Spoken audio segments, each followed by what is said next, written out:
Early in the morning, the quaint coffee shop is bustling with activity. The perfume of freshly brewed coffee permeates the air, while patrons converse in a low voice. Stephanie Johnson, who is in her mid-30s and well-mannered and sharp, is seated at a table in the corner of the room, her eyes darting around nervously. She takes a drink of her latte while drumming her fingers on the cup. On the other side of her, Siete Green, who is in her early 20s and is lively yet naive, has her eyes wide open with wonder. Between them is a platter of pastries that have not yet been consumed. Stepane, I am telling you this because I care about you, Kat, as I bend forward and speak in a low voice. In this town, you need to be careful not to get caught. ACAT, come on. Stephanie, you're perplexed, but you're laughing gently. The city of Salem is not all that terrible. To be honest, it does have certain peculiarities, but I am able to deal with them. The look on Stephanie's face toughens, and her blue eyes become penetrating. She makes a purposeful clink with her cup before setting it down, and she leans in closer to make sure that no one overhears her. Hey, Stephanie, this is your first time, Kat. It is not clear to you how things operate. There are certain people in Salem who are not necessarily what they appear to be. As for me, I've seen what happens when you put your faith in the wrong people. The mischievous smile on Kat's face vanishes as she tilts her head. Sensing the weight in Stephanie's tone, she tucks a strand of dark hair behind her ear until she is completely covered. AKA, all right, you are giving me a little bit of a fright. Does this pertain to Chad? Because I solemnly vow that I am not attempting to cause him any trouble, and because Stephanie, there are other people involved as well, not only Chad. Yes, it is everyone. Before you even understand you're in over your head, this town has a way of drawing you into its mess.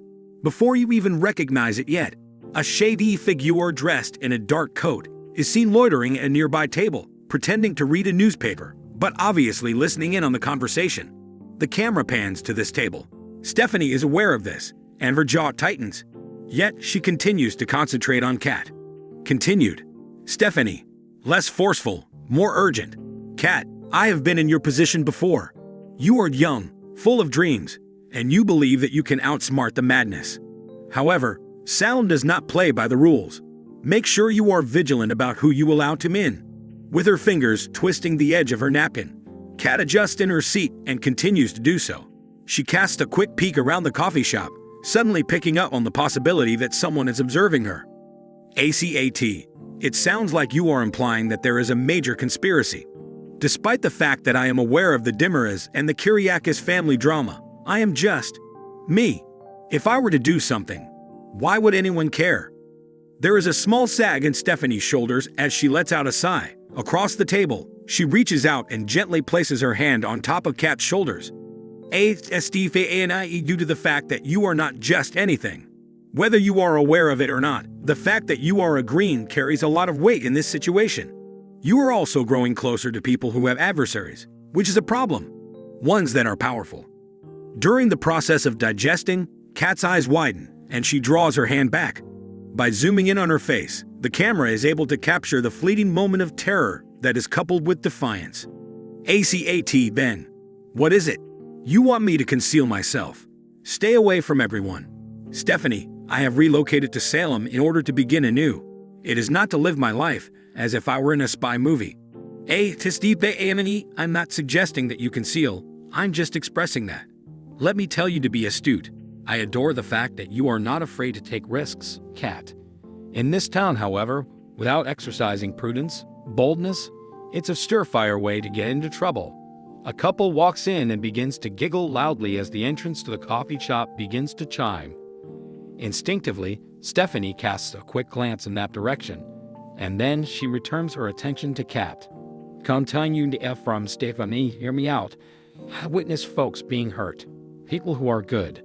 Because she trusted someone she shouldn't have, my mother, Kayla, came dangerously close to losing everything she owned. As for me, I am responsible for my own errors. You don't want to have to learn the hard way, do you? Kat is cross-armed and leans back in her chair. The look on her face becomes more gentle, yet there is still a resolute gleam in her eyes. ACAT, my gratitude goes out to you, Steph, for watching out for me. It's real. However, I cannot exist in a state of paranoia. It is possible for someone to come up to me, and tell me directly if they have a problem with me. While shaking her head, Stephanie lets out a chuckle. There is a tiny release of tension in her posture, but the expression in her eyes does not change. Stephanie, the spirit that you possess will either save you or bring you to your knees. I only need you to be sure that you will keep your eyes open, particularly in the presence of someone connected to the Dimmeras. Right before they do the act of stabbing you in the back, they have a way of making you feel like you were a member of their family. Kat gives a cautious nod, her bravado beginning to waver. She takes a pastry in her hand and begins to unwrap it, but she does not consume it. AK8, all right. Be careful, I promise. Are you able to at least tell me who I should be on the lookout for? Please provide me with a name and something to focus on. Stephanie pauses, and she casts another glance in the direction of the shady figure. Kat is unaware of the figure as they fold their newspaper and sneak out of the door without being spotted. The tone of Stephanie's voice weakens to a whisper. Stephanie, Kat, I am unable to provide you with a list. In this case, that is not how things work. Always go with your instincts. If something not feels quite right, it most often is. In the event that you ever require my assistance, I am right here, a day or a night. Kat examines Stephanie diligently, looking for any indication of embellishment. Yet, she discovers nothing but sincerity. By the time she lets out a sigh, she is experiencing a mixture of thankfulness and uneasiness. ACAT Stephanie, I am grateful. I am serious about it. I'm going to keep my guard up.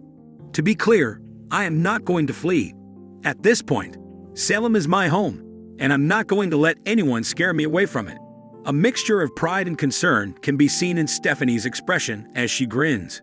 The moment she reaches for her handbag, she indicates that the talk has come to an end. Stephanie, my only request is that don't even try to claim that I didn't warn you.